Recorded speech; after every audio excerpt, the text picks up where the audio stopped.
Assalamualaikum warahmatullahi wabarakatuh. Alhamdulillahi rabbil alamin. Rabbis shrahli sadri wa yassirli amri wahlul 'uqdatam min lisani yafqahu qawli. Rabbi zidni ilma warzuqni fahma. Asyhadu an la ilaha illallah wahdahu la syarikalah wa asyhadu anna Muhammadan abduhu wa rasuluh la nabiyya ba'dah. Allahumma salli ala Muhammad wa ala alihi wa ashabihi wa man tabi'ahum bi ihsanin ila yaumiddin.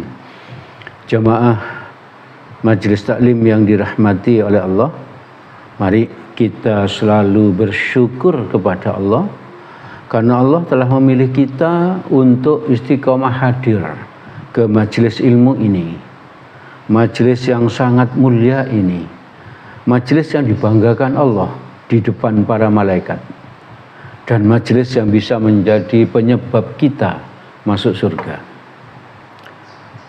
Maka mari kita terus berusaha, berdoa agar kita bisa istiqomah hadir ke majelis ilmu ini, hadir ngaji ya, sampai kelak kita dicabut nyawa ya. Semoga husnul khotimah. Amin amin ya rabbal alamin.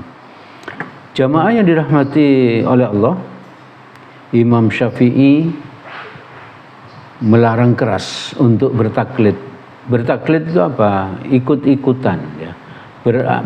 Beribadah ikut-ikutan, ikut-ikutan orang lain ya, tanpa tahu dasarnya ya, tanpa tahu dasarnya. Berarti ilmu ya ibadah yang kita lakukan itu harus kita tahu ilmunya, harus kita tahu ilmunya. Memang syaratnya ibadah bisa diterima itu kan dua itu. Tahu.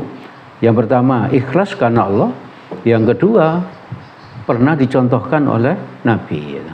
Sehingga kita harus tahu ilmunya, Nabi melakukan apa saja ya, kita melakukan apa saja. Maka Imam Syafi'i melarang kita untuk bertaklid ya, bertaklid, hanya ikut-ikutan tanpa tahu ilmunya. Beliau berkata, janganlah kalian taklid kepadaku. Itu artinya apa? Apa yang dikatakan Imam Syafi'i, apa yang dikerjakan Imam Syafi'i, itu harus kita cocokkan dengan Al-Quran dan hadis ya. Itu menurut Imam Syafi'i seperti itu. Jangan taklid buta kepada Imam Syafi'i. Dan jangan pula taklid kepada Malik, maksudnya ini Imam Malik, Sufyan Az-Tsauri itu ulama ya, atau yang lainnya. Ambillah dari mana mereka mengambil, yaitu Al-Quran dan hadis. Kalau mereka itu Imam Syafi'i dan imam-imam yang lain atau ulama, itu yang mereka katakan, yang mereka lakukan sesuai dengan Al-Quran dan hadis, maka kita ambil ya, kita lakukan. Tapi kalau yang dilakukan mereka tidak sesuai dengan Al-Quran dan hadis, maka kita tinggalkan. Dengan kata-kata ini sebetulnya Imam Syafi'i kan mau bilang gini ya, kalau kasarnya gitu ya. Kalau kamu ngikuti apa yang aku lakukan, sementara yang aku lakukan ini tidak ada dasar-dasarnya dari Al-Quran dan hadis, maka aku tidak akan tanggung jawab ya. Cukup aku bertanggung jawab atas apa yang aku lakukan. Itu yang menurut Imam Syafi'i seperti itu. Maka ayo kita berusaha terus belajar dan belajar. Agar apa? Agar yang kita lakukan itu sesuai dengan apa yang dilakukan Nabi, sesuai dengan apa yang ada di Al-Quran. Kita sudah membahas amal ibadah yang dilakukan Nabi, mulai bangun tidur sampai tidur kembali. Itu sudah 30 kali kita lakukannya. Berarti banyak sekali amal ibadah yang pernah dilakukan Nabi. Yang dilakukan Nabi sangat banyak. Kalau kita lakukan semuanya itu kita akan kesulitan. Maka kalau yang dicontohkan Nabi aja sudah sangat banyak dan kita sangat kesulitan, untuk apa kita nambahi hal-hal yang baru. Sebelumnya kita sudah membahas orang yang setelah makan malam itu tidak langsung tidur, tapi nunggu 2-3 jam ya. Agar apa? Agar pencernaan, pernafasan dan sebagainya itu menjadi sempurna. Tidur di awal malam, bangun sebelum subuh. Bangun sebelum subuh itu yang dilakukan Nabi. Maka kita kalau habis sholat isya terus kita tidur karena niru Nabi berarti berpahala. Karena niru Nabi pastilah baik, sehat ya, sehat. Kan kalau kita tidur jam 10 antara jam 2 itu untuk kesehatan sangat baik. Dari sebelumnya sudah pernah kita bahas. Lalu yang terakhir kemarin kita bahas adalah apa? Berwudu sebelum tidur. Berwudu sebelum tidur. Kita lanjut adab tidur atau kebiasaan Nabi di dalam tidur ya, ketika Nabi tidur. Kalau Nabi tidur selalu miring ke kanan, ya, miring ke kanan berbantalkan tangan, gitu ya, berbantalkan tangan. Hadis riwayat Bukhari nomor 247, Muslim nomor 2710 dari Al-Bara' bin Azib, Nabi sallallahu alaihi wasallam bersabda, "Tsummattaji ala shikkikal aiman." Lalu berbaringlah pada sisi kanan badanmu. Setelah wudhu itu, lalu setelah itu kita berbaring pada sisi kanan. Artinya apa? Tidur miring ke kanan. Tidur miring ke kanan. Hikmah medisnya setelah diteliti oleh para ahli, kalau kita tidur miring ke kanan seperti yang dilakukan Nabi, maka apa? Jantung ada di atas, karena jantung kita itu ada di sebelah dada kiri kita. Ya. Nah, kalau kita miring kanan berarti jantung kita ada di atas. Sehingga beban kerja jantung lebih ringan. Nah, kalau kita miring ke kiri, itu berarti apa? Jantung kita ada di bawah, sehingga kerjanya lebih berat.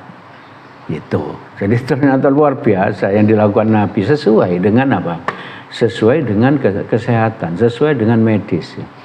Lalu apa kalau kita miring kanan? Menurut penelitian itu para paru-paru kiri juga enggak ketindih, gitu, enggak tertindih. Aliran udara lebih lancar. Aliran udara lebih lancar. Lalu yang berikutnya hikmah medisnya, lambung lebih gampang mengosongkan isinya ke usus. Ya. Lambung lebih gampang mengosongkan isinya ke usus, mengurangi resiko asam lambung naik. Maka jamaah yang dirahmati oleh Allah, mari kalau tidur, waktu mulai itulah, setelah wudu, lalu doa sebelum tidur, lalu apa? Kita miring ke kanan sampai tertidur. Kalau nanti di saat proses kita tidur kita tidak sadar ternyata terlentang atau miring ke kiri, itu wallahu a'lam, itu qadarullah, ya, itu qadarullah. Yang penting apa? Di saat awal kita berusaha meniru Nabi. Lalu berikutnya